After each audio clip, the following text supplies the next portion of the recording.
අපි අද කතා කරන්න යන්නේ මේ ජෝසප් දන්නවනේ ඔයගොල්ලෝ පැරණි කිවිසුමේ ජෝසප්. දැන් මේ ජෝසප් සිහින තෝරනු. ජෝසප් දැක්කා එයාගේ සහෝදරයාට ගරු කරනවා. හීනයක් දැක්කා එයාට නමස්කාර කරනවා. දැන් අපේ ජීවිත ගත්තත් අපිට සිහිනයන් තියෙනවා. අපිට සිහිනයක් තියෙනවා ගයක් හදනවා, වාහනයක් ගන්නවා, කාවරි විවාහ වෙනවා, පිට රටකට යනවා, ලොකු කම්පැනියක් පටන් ගන්නවා. ඒ වුණාට අපේ සිහිනවල් බොඳ වෙලා යනවා. උන්වහන්සේගේ සිහිනය අපේ සිහින යටපත් කරලා දානවා. අපිව විනාශ කරලා දානවා. අපිව ඇදලා අපි මවාගත්තු සිහින ලෝකවල වලින් අපිව පල්හැට වට්ටලා සුන්නත් දූලි කරලා දානවා. ජෝසප්ටත් උනේ ඒකයි. ජෝසප් සහෝදරයව වඳිනවා කිය මොකක්ද උනේ? සහෝදර ලිඳකට දැම්මා. ලිඳකට දාලා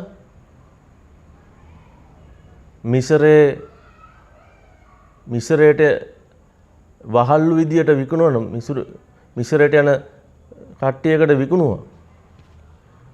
ජෝසප් ඒ ගියාට මදි වෙලාට වහලෙක් විදියට ගිහිල්ලා එතන අර කාන්තාව කරපු යෝජනාවට අකමැති වෙච්ච ඉඳ හිරේ යන්නත් උනා. අපේ ජීවිතත් එහෙමයි. අපි ස්වාමින් වහන්සේ එක්ක යද්දී අපේ සිහින බොඳ වෙනවා.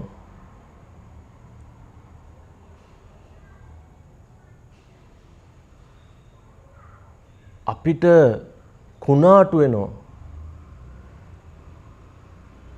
මේ හැම දෙයකම තේරුමක් තියෙනවා. උන්වහන්සේගේ සැලැස්ම තමා අපේ සැලැස්මට වඩා දසදහස් වාරයක් වටිනවා.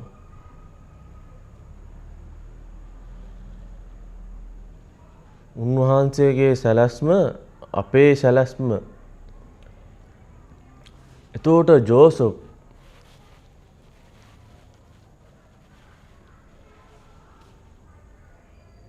දැක්කද වෙච්ච වැඩේ?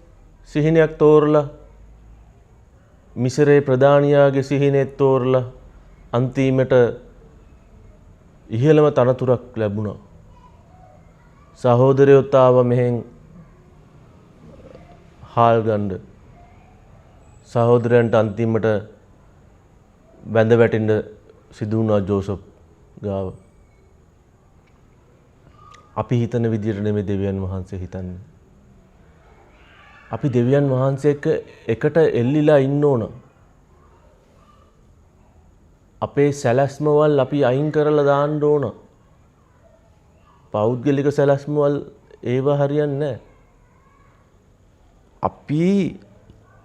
අපි පුරුදු වෙන්න ඕන. උන්වහන්සේගේ කැමැත්ත තේරුම් ගන්න. දැන් ගොඩක් අයට තියෙන ප්‍රශ්නේ තමයි මොකක් හරි තීරණයක් ගන්න යද්දී දෙවියන් වහන්සේගේ සැලැස්ම මොකද්ද? මගේ සැලැස්ම මොකද්ද? දෙවියන් වහන්සේ කැමති මම මේක කරනවටද මේක කරනවටද?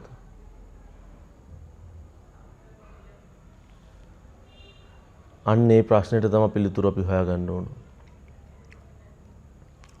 උන්වහන්සේ ඉඩ දෙන්න. අපේ සැලැස්මවල් අපි මේ ගොඩනගා ගන්න මේ දාන මේවා ඔක්කොම අපි සීමිත බුද්ධියකින් කරන්න හදන්නේ. අපි දන්නේ නැහැ මොකද්ද මේකේ වෙන්න යන්නේ කියලා.